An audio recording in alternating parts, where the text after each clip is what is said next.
আসসালামু আলাইকুম। আজকের ভিডিওতে দেখাবো টিকটক আইডির গ্রুপের কিভাবে প্রোফাইল পরিবর্তন করবেন। তো প্রোফাইল পরিবর্তন করতে হলে আপনি সর্বপ্রথম মনে করেন আপনার এই যে গ্রুপ যেটা আছে এটা সিলেক্ট করে দিবেন। তো আমি আমার গ্রুপ যেটা আছে এটাতে আগে আমি যাব। এটাতে যাওয়ার পরে আপনি দেখতে পারবেন উপরে যে এডিট গ্রুপ ইনফর্ম এটার উপর টাচ করবেন বা প্রোফাইলের উপর টাচ করবেন এটার উপর বা এটার উপর টাচ করলেও হবে।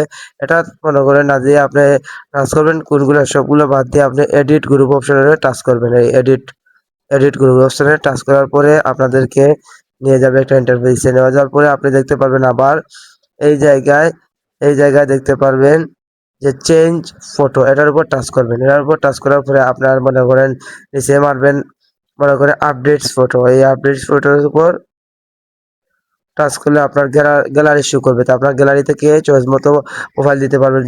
যদি মনে করেন গ্যালারি থেকে দিবেন না ক্যামেরা থেকে দিবেন মানে ছবি তুলে আর কি প্রোফাইল লাগবে তাহলে এটার উপর টাচ করে উপরটা। আর যদি মনে করেন না গ্যালারি থেকে দিবেন তাহলে নিচেরটা সিলেক্ট করে দিবেন। তো আমি নিচেরটা থেকে সিলেক্টটা আমার গ্যালারি থেকে আর কি প্রোফাইল দিয়ে দিব। তো আমি গ্যালারিতে যাব। গ্যালারিতে যাওয়ার পরে আমার চাহিদা মতো আমি একটা প্রোফাইল দিয়ে দিব। তো আমি আমার চাহিদা মতো একটা প্রোফাইল দিয়ে দিচ্ছি। আপনারা আপনার চাহিদা মতো দিয়ে দিবেন।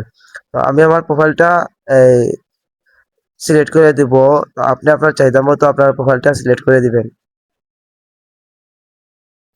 দিয়ে দেওয়ার পরে আপনি দেখতে পারবেন নিচে ওই যে নেক্সট বাটনের উপর টাচ করবেন। নেক্সট বাটনের উপর টাচ করার পরে আপনি দেখতে পারবেন আবার যে গ্রুপটা সেভ করতে হবে এই সেভ অপশনে টাচ করবেন। সেভ অপশনে টাচ করলে প্রোফাইলটা সেভ হয়ে যাবে।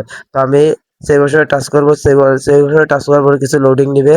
তারপর দেখতে পাচ্ছেন আমার গ্রুপের প্রোফাইলটা চেঞ্জ হয়ে গেছে। তারপর কি করবেন? তারপর আবার সেভ অপশনের উপর টাচ করবেন। আর আবার উপরে দেখতে পারবেন সেভ অপশন লেখা। এটার উপর আবার টাচ করবেন। এটার উপর টাচ করার পরে পুরোপুরি গ্রুপের প্রোফাইলটা পরিবর্তন হয়ে যাবে। তো যদি ভিডিওটা ভালো লাগে তাহলে লাইক কমেন্ট সাবস্ক্রাইব করে পাশে থাকবেন। ধন্যবাদ। আসসালামু আলাইকুম।